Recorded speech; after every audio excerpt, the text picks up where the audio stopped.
Okay class, welcome back to our third video.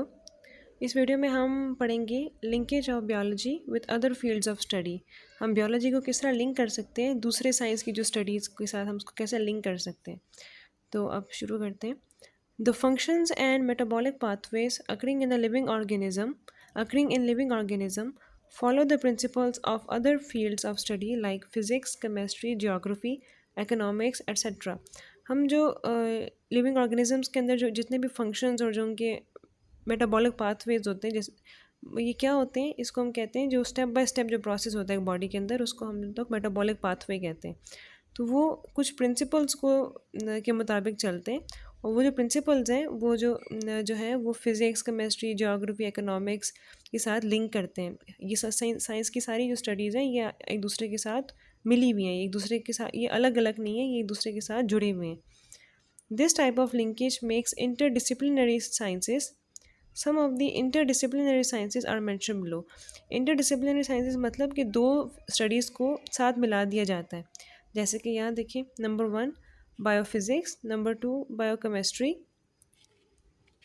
Number 3 bio biogeography, उसके बाद biostatistics, bio economics. ठीक है, अब सबसे पहले बायोफिज़िक्स को पढ़ेंगे। ये क्या है, ये बायोलॉजी और फिज़िक्स को साथ मिलाया हुआ है। So biophysics is an interdisciplinary study of understanding biological phenomena and problems using the principles and techniques of physics. हम फिज़िक्स की जो प्रिंसिपल्स और जिसके टेक्निक्स हैं उसको हम इस्तेमाल करके हम बायोलॉजी के जो प्रोसेसेस हैं, जो उसके मतलब फिनोमिना है, उसको हम अंडरस्टैंड कर सकते हैं। It is used in physiology, bio energetics, neurosciences, pharmacology etcetera. इन सब के बारे में आप फिर बाद में भी आप पढ़ेंगे। For example, photosynthesis follows the laws of physics during the absorption of light. Photosynthesis जिस तरह आप जानते हैं, ये मतलब एक बायोलॉजिकल एक प्रोसेस है, तो वो फिज़िक्स के कुछ लॉज को फॉलो करता है लाइट की एब्जॉर्प्शन में। ठीक है, अब नंबर 2 है biochemistry. Biochemistry is concerned with the chemical substances and processes that occur in organisms. जो बायोकेमिस्ट्री वो बायोलॉजी और केमिस्ट्री को साथ मिला के चलता है। इसमें बायोलॉजी केमिस्ट्री दोनों के प्रिंसिपल्स को हम यूज़ करते हैं कि एक ऑर्गेनिज्म के अंदर कौन कौन से केमिकल प्रोसेसेस होते हैं। It involves the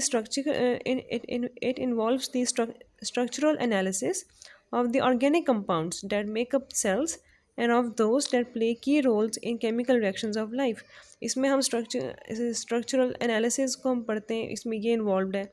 जो ऑर्गेनिक कंपाउंड्स के जो स्ट्रक्चरल एनालिसिस हैं उसको हम पढ़ते हैं, जो सेल्स को बनाते हैं। तो इसमें हम जो ऑर्गेनिक कंपाउंड्स के जो स्ट्रक्चरल एनालिसिस होते हैं, जो सेल्स के अंदर जो सारे जो उसके ऑर्गेनिक कंपाउंड्स के जो स्ट्रक्चरल, हम उसके जो स्ट्रक्चर को जो हम एनालाइज करते हैं, वो हम बायोकेमिस्ट्री में पढ़ते हैं। और जितने भी जो केमिकल रिएक्शंस जितने भी लाइफ में होते हैं, उसके जो की रोल्स होते हैं उसको हम स्टडी करते हैं। फॉर एग्जांपल, जैसे कि फोटोसिंथेसिस और रेस्पिरेशन में जितने भी केमिकल प्रोसेसेस, उसके ऑर्गेनिक कंपाउंड्स के जो स्ट्रक्चर्स की जो हम एनालिसिस करते हैं, वो हम बायोकेमिस्ट्री में पढ़ते हैं। अब इसके बाद नेक्स्ट है biogeography. So biogeography is the study of distribution of organisms in space and time।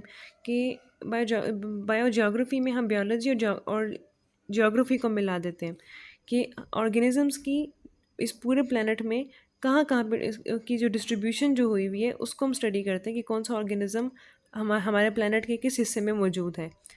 For example, in biogeography we study why polar bears are found only in certain parts of the Arctic regions। हम इसमें ये study करते हैं कि जो polar bears है, जो क्या जैसे कि आप जानते हैं वो जो वाइट रंग के जो बियर्स होते हैं, वो पोलर रीजन्स में जो बहुत ठंडे इलाके जो होते हैं, जो नॉर्थ पोल, साउथ पोल, इस तरह की जो जगह होती हैं या उसकी इर्द गिर्द की जो जगह होती हैं, उसमें वो क्यों पाए जाते हैं, आखिर ऐसी क्या वजह है।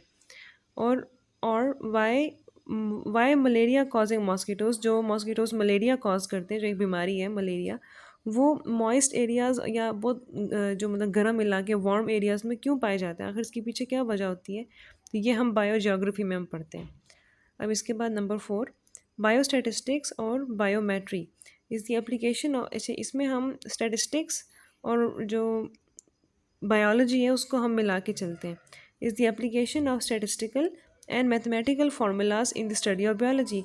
जो भी मतलब स्टैटिस्टिक्स में जो फार्मूलाज होते हैं उसको हम बायोलॉजी की जो स्टडी है उसमें हम इसको हम इसमें इसको उसकी एप्लीकेशन को साथ लेके चलते हैं। It involves the design, analysis and interpretation of the research data. जो भी हम मतलब रिसर्च करते हैं बायोलॉजी में, हम जो भी हम स्टडी हम करते हैं, जो भी हम उसमें रिसर्च करते हैं, उसमें हम एक स्टेटिस्टिकल डेटा हम उसमें बनाते हैं कि ये जो हमने जो डेटा फाइंड आउट किया है इस बायोलॉजी की स्टडी में, ये हम इसको हम किस तरह डिज़ाइन कर सकते हैं कि इसमें कौन सी अमाउंट कितनी ज़्यादा थी, क्यों थी, कितनी बार ये चीज़ हुई। उसको हम सारा उस सब का हम एक डिज़ाइन बनाते हैं, उसको हम टेबल फॉर्म में करते हैं, उसका हम सारा एनालिसिस करते हैं, उसको हम फिर एक्सप्लेन करते हैं। सो जो बायोस्टैटिस्टिक्स की जो चीज़ है, ये आमतौर पे हम जब रिसर्च करते हैं बड़े लेवल पे, तो ये वहाँ पे बहुत ज़्यादा इसका इस्तेमाल होता है। जैसे कि हम जब पीएचडी करते हैं, हम जब एमफिल कर रहे होते हैं, तो उस टाइम पे हम स्टैटिस्टिक्स का बहुत ज़्यादा इस्तेमाल होता है। तो ये एक बहुत इंपॉर्टेंट एक मतलब स्टडी है। अब number 5, bio economics is the correlation between the biology and economics. ये बायोलॉजी और इकोनॉमिक्स को हम इसका कॉम्बिनेशन है। It deals with the study of organism from economical point of view. अब इकोनॉमिकल पॉइंट ऑफ व्यू क्या मतलब कि किस तरह हम एक जो बायोलॉजी की जो चीज़ें होती हैं वो हम मतलब बायोलॉजी की जो हम स्टडी करते हैं उसका माशरे पे में हम उसको इकोनॉमिकली किस तरह इस्तेमाल कर सकते हैं, किस तरह हम उसको बेच सकते हैं, उसको ख़रीद सकते हैं, उसका उसका मतलब एक सोसाइटी पे कैसा असर होगा, हम उससे कैसे प्रॉफिट हासिल कर सकते हैं। तो इन बायो इकोनॉमिक्स साइंटिस्ट कैलकुलेट करते हैं एंड कंपेयर द कॉस्ट, उसका कितना खर्चा आएगा, एंड प्रॉफिट, उससे हमें कितना फ़ायदा होगा ऑफ द बायोलॉजिकल प्रोजेक्ट्स। हम जो मतलब बायोलॉजी के जो हम प्रोजेक्ट्स बनाते हैं उसका हमें उसका खर्चा प्रॉफिट हमें किस तरह होगा, उसको हम कंपेयर करते हैं, उसको हम कैलकुलेट करते हैं।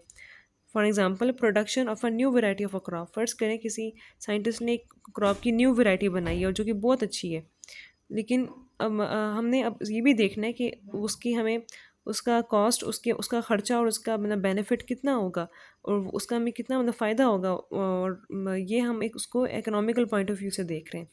तो बस आज की वीडियो फिर यहाँ तक है। अगला टॉपिक फिर हम अगली वीडियो में फिर हम पढ़ेंगे।